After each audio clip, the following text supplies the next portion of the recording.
Hello बच्चों आपका हमारे YouTube चैनल दीपक सर क्लासेस में स्वागत है। बच्चों आज की क्लास में एक्सरसाइज 5.1 का क्वेश्चन नंबर 24 करेंगे। एक बार क्वेश्चन को रीड कर लो।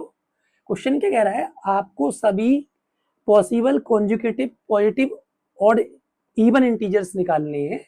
ठीक है, ध्यान सुनना, जितने पॉसिबल कॉन्जुगेटिव इवन इंटीजर्स हैं वो निकालने हैं, उनके पेयर्स निकालने हैं।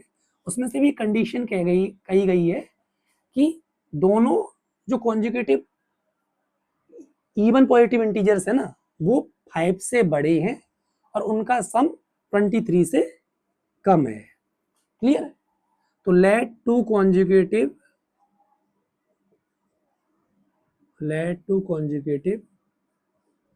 Even positive integers be x plus 2। हमने क्या मान ली, consecutive even positive integers x plus 2 मान लिए हैं। सुनो समझा भी देता हूं। जैसे मान लो x की वैल्यू 4 है तो 4 में क्या ऐड करूं कि वो इवन हो जाए। तो नेक्स्ट नंबर की बात करूं तो 2 ही ऐड करोगे। तो जब भी even conjugative even positive integer आए या ऑड पॉजिटिव इंटीजर आए, आपको x प्लस 2 ही मानना है। ठीक है, चलो अब जो कंडीशन उसने कही हम उसको लेके चलते हैं। दोनों जो इंटीजर्स हैं वो 5 से बड़े हैं। ठीक है, एक हमने ये लिया था, एक ये लिया था, 5 माइनस 2 3। चलो अच्छा, एक और कंडीशन क्या रहेगा, उनका सम 23 से कम है। दोनों उनका सम 23 से कम है। ये 23 माइनस 2 कर दिया, x निकालना है तो 21/2। तो जब इसे x की वैल्यू 10.5 से छोटी होगी। अब देखो यहां से समझो, मेरी बात समझो, हमें ना कुछ चीजें समझ में आ रही हैं। एक इसे फर्स्ट कह दूं, इसे सेकंड कह दूं, इसे थर्ड कह दूं।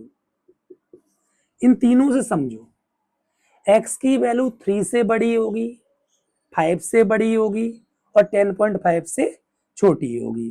चलो तो इन तीनों से हम एक चीज समझेंगे कि नंबर्स क्या क्या पॉसिबल हैं वो देखेंगे।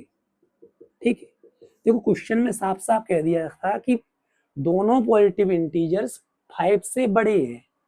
ठीक, तो इस वाले को तो लूंगा ही नहीं, x की जो वैल्यू मैं 4 सोच रहा था वो तो लूंगा नहीं, क्योंकि साफ साफ कह रखा है both positive integers are greater than 5। ठीक है, तो therefore possible conjugative even positive integers are, ध्यान सुनना, 5 से बड़ी है तो पहला मैंने 6 ले लिया, तो 6 प्लस 2 8, 6,8, दूसरा 8,10। यही पॉसिबल है, क्योंकि ये कंडीशन ये भी कि x की वैल्यू 10.5 से छोटी होगी। यानी अगला मैं 10 भी नहीं ले सकता हूँ, मतलब कहने का मतलब 10 तो ले सकता हूँ, बट 10 ले लोगे तो 10,12 भी तो हो जाएगा, 10,12 भी हो जाएगा, लेकिन वो कंडीशन फिर सेटिस्फाई नहीं होगी। उनका सम 23 से कम है। अच्छा हो तो जाएगी, सॉरी 10,12 भी ले लो, हाँ हो तो जाएगी, 23 से कम है ना। हाँ, तो ये 3 पेयर पॉसिबल हैं इवन पॉजिटिव इंटीजर्स के। ठीक है, अब इसके बाद पॉसिबल नहीं है, क्योंकि आप अगर 10 के बाद मान लो आपने 12 लिया ना तो 12 ले नहीं पाओगे, क्योंकि x की वैल्यू 10.5 से कम है ना। समझ में आ गया? तो यही हमारा आंसर होगा। देख लो, फिर आगे बढ़ते हैं।